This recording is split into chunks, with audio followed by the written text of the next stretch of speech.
Hello everyone, आपका स्वागत है महेंद्र एसएससी पॉइंट में। आज हम लोग क्रिया पढ़ेंगे। हिंदी में क्रिया हमने संज्ञा पढ़ लिया, सर्वनाम और विशेषण पढ़ लिया। क्रिया टॉपिक है, 3 क्लासेस हैं।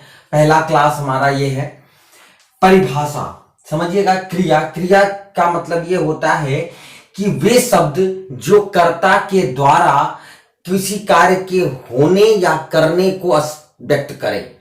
क्रिया वे शब्द हैं जो कर्ता के द्वारा किसी कार्य के करने या होने को व्यक्त करते हैं या उसे दर्शाते हैं, वो कहलाते हैं क्रिया। जैसे लिखना, पढ़ना, उठना, सोना, बैठना, ये क्रिया है, ये कर्ता के द्वारा किया जाता है। तो वे शब्द जो कर्ता के द्वारा किए जाते हैं, जो काम कर्ता के द्वारा किया जाता है, उस काम के करने या होने को क्या कहते हैं? क्रिया कहते हैं। और क्रिया द्वारा इस शब्द से स्पष्ट किया गया है। धातु रूप शब्द, जो क्रिया का मूल पार्ट है, उसे धातु कहते हैं। कि क्रिया किससे बना है? जैसे हम कहते हैं पढ़ना, तो पढ़ना किससे बना है? पठ धातु से। किससे बना है? पठ धातु से पढ़ना बना हुआ है। तो उसका जो मूल रूप होता है उसे धातु कहते हैं। मूल क्रिया को, जो मूल क्रिया है, उसे हम धातु रूप कहते हैं। ठीक है, 2 प्रकार के होते हैं, मूल धातु और यौगिक धातु। धातु रूप 2 प्रकार के होते हैं, मूल धातु और यौगिक धातु। स्पष्ट है, मैंने बताया कि जैसे पठ मैंने लिखा, तो पठ से क्या बनता है? पढ़ना। पठ से पढ़ना या पढ़ता है या पढ़ेगा, ऐसे शब्द बनते हैं। तो जो पठ है ये आपका मूल धातु है, और जो ये पढ़ना है ये आपका यौगिक धातु है, जिससे मूल धातु से जो शब्द बनेंगे। वही चीज मैंने यहाँ पे स्पष्ट किया है। जैसे खा, चल, पढ़, ये जो शब्द है ये मूल धातु है। खाना, चलना या पढ़कर, क्या शब्द है? पढ़कर।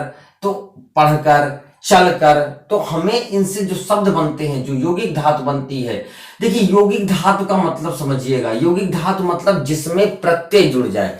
जैसे खा में खाना ना जुड़ गया तो खाना बन गया। प्रत्यय मतलब लास्ट में शब्द जुड़ गया, प्रत्यय जुड़ गया, तो ये क्या बन गया? यौगिक धातु। जब हम कभी मूल धातु में प्रत्यय जोड़ देते हैं तो वो क्या बन जाता है? यौगिक धातु बन जाते हैं। ठीक है, अब आते हैं यौगिक क्रिया। यौगिक क्रिया के प्रकार। देखिए, जो यौगिक क्रिया है ये योग धातु है। ये प्रकार, भाई मैंने यौगिक क्रिया तो इनके प्रकार देख लेते हैं।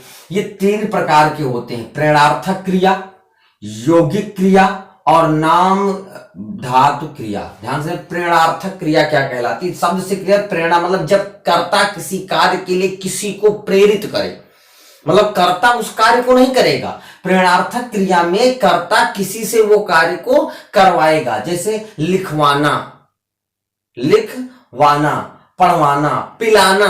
अब राम ने उसको कोल्ड ड्रिंक पिलाया। तो कोई काम, जब कोई काम किसी कर्ता के द्वारा किसी और से कराया जाए, जो भी काम उस सेंटेंस में है वो कर्ता द्वारा किसी और से कराया जाएगा, तो वो प्रेरणार्थक क्रिया। जैसे लिखवाना, पढ़वाना, पिलाना, ऐसे शब्द से ध्यान, जिसमें वाना शब्द आए या आना शब्द आया या वाया शब्द आया, खिलवाया, ऐसे शब्द वाना, आना और वाया शब्द आते हैं, तो ये समझ जाएगा कि ये प्रेरणार्थक क्रिया है। ठीक है, लेकिन इसमें स्पष्ट होता है इस शब्द से कि ये कर्ता के द्वारा उस कार्य को किसी और से कराया जा रहा होगा। शब्द देखिए, शब्द से आपको एकदम क्लियर हो जाएगा। यौगिक क्रिया, भाई मैंने अभी यौगिक क्रिया, यौगिक धातु जैसे यौगिक क्रिया।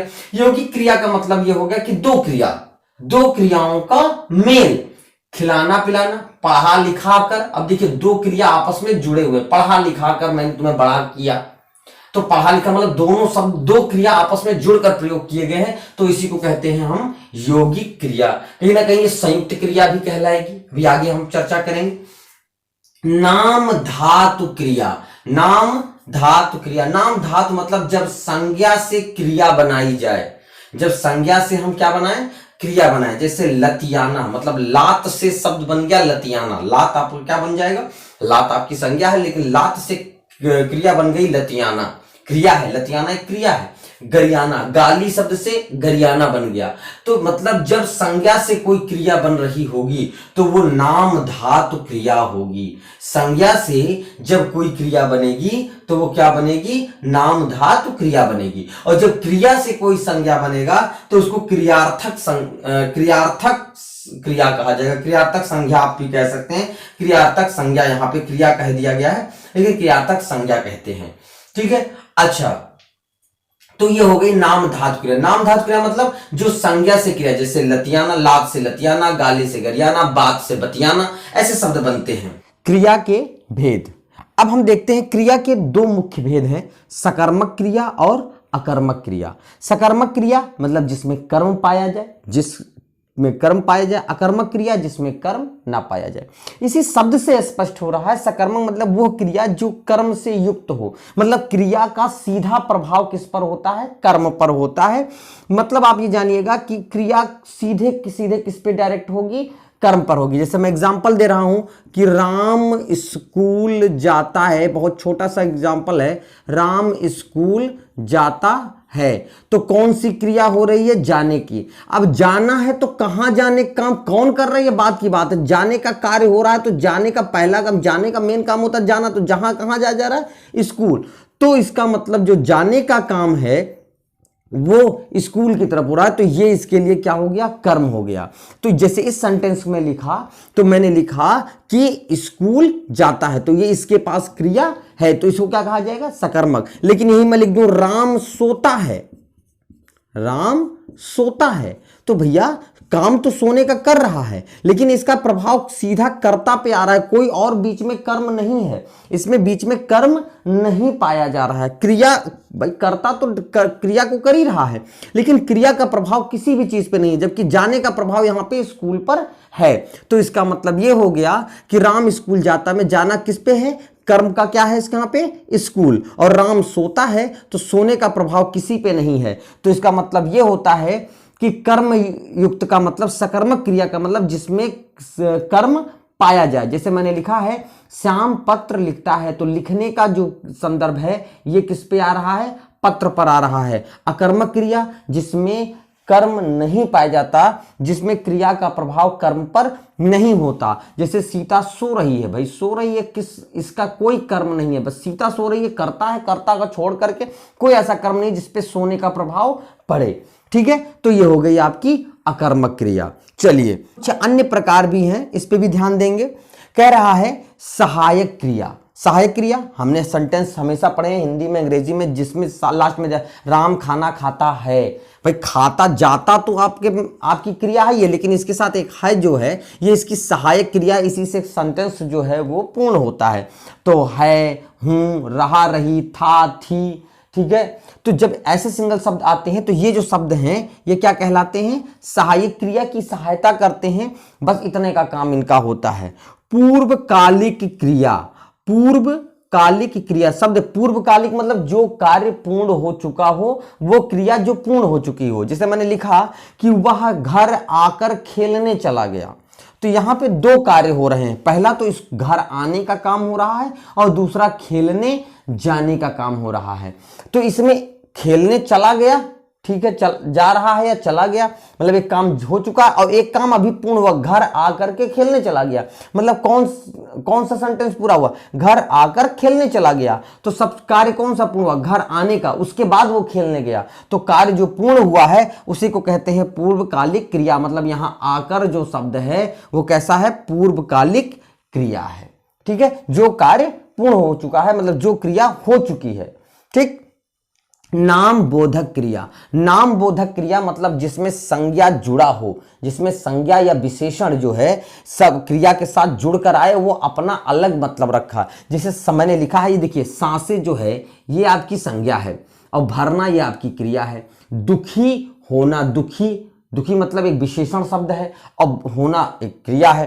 देखिए सांसें भरना मतलब जैसे एकदम परेशान होना, तो सांसें, हम यहाँ संज्ञा प्रयोग करके एक नई अपने आप में क्रिया बना रहे, एक नया बना रहे हैं, तो सांसें भरना, उसको नाम बोधक क्रिया कहा जाता है। जब एक जो संज्ञा है वो किसी क्रिया के साथ जुड़कर खुद में एक क्रिया बन रही हो, एक अलग प्रकार बना रहा हो, तो उसको कहते हैं नाम बोधक क्रिया। जैसे सांसें भरना, दुखी होना। ठीक है, तो इसे कहा गया नाम बोधक क्रिया। नेक्स्ट देखते हैं द्विकर्मक क्रिया। द्विकर्मक क्रिया मतलब द्विकर्म क्रिया मतलब दो कर्मों वाली क्रिया जिसमें दो कर्म पाया जाए। दो कर्म जिसपे क्रिया का प्रभाव हो। ध्यान दीजिएगा, सीता ने राम को वरमाला पहनाई। सीता ने राम को पहनाना, पहनाया गया, ये कार्य हुआ पहनाना। क्या पहनाने का? वरमाला। और किसको? राम को। किसने? देखो सीता कर्ता अलग है, बाकी कर्म ने, कर्ता ने कर्म को, तो ये भी राम भी कर्म हो गया। और पहनाई तो क्या पहनाया? वरमाला, तो ये भी वरमाला को पहनाया। तो दो बार को आएगा। देखिए जहां वरमाला को पहनाया, वरमाला के साथ को शब्द साइलेंट है, लेकिन राम को, वरमाला को, तो दो बार को आया, मतलब ये दोनों कर्म है। तो ऐसे सेंटेंस जिसमें दो बार कर्म आएंगे, दो बार कर्म आएंगे, वो द्विकर्मक क्रिया कहलाते हैं। ठीक है। संयुक्त क्रिया किसे कहते हैं? ध्यान देंगे, संयुक्त क्रिया किसे कहते हैं? संयुक्त क्रिया अभी मैंने जैसे चर्चा किया था यौगिक क्रिया कि जिसमें दो क्रिया, जैसे मुझे खाने दो, भाई खाना भी एक क्रिया है और दो भी एक क्रिया है। चिड़िया उड़ रही, उड़ा करती हैं, उड़ा मतलब उड़ना भी एक क्रिया है, करती हैं डू करना, करना भी एक क्रिया है। तो दो क्रिया जब एक साथ सेंटेंस में आते हैं, ठीक है, तो उसे कहते हैं संयुक्त क्रिया। दो क्रिया एक ही में जुड़कर एक ही क्रिया का कार्य करती हैं। यह नहीं है कि दो अलग अलग क्रिया होती हैं, दो अलग अलग क्रिया तो हैं, लेकिन जुड़कर वो केवल एक क्रिया को इंडिकेट करती है, इसलिए इसको संयुक्त क्रिया कहा जाता है। और हर एक सेंटेंस में एक चीज, एक काम के लिए एक ही क्रिया का प्रयोग किया जाता है। ठीक, अब आ गया हमारा क्रियार्थक क्रिया। क्रियार्थक क्रिया मैंने अभी बताया था कि जैसे संज्ञा से क्रिया का बनना होता है, वैसे क्रिया का क्या होता है? संज्ञा का बनना। जब कोई क्रिया संज्ञा के रूप में प्रयोग की जाए, जैसे टहलना स्वास्थ्य के लिए लाभदायक है, तो टहलना जो है क्रिया है, लेकिन जो यहाँ टहलना है, जब लास्ट में ना शब्द लग जाए, क्रिया में लास्ट में ना शब्द, पढ़ना लिखना लास्ट में बच जाए, तो वो कहीं ना कहीं एक संज्ञा के रूप में कार्य करने लगती है। उसको कहते हैं क्रियार्थक क्रिया कहा जाता है। क्या कहते हैं?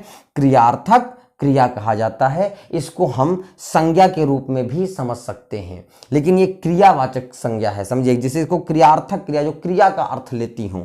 ठीक है, तो ये हमारे कुछ प्रकार रहे हैं। क्रिया बहुत है। अभी इसके बाद हम लोग वाच्य पर भी चर्चा करेंगे, फिर काल पर चर्चा करेंगे।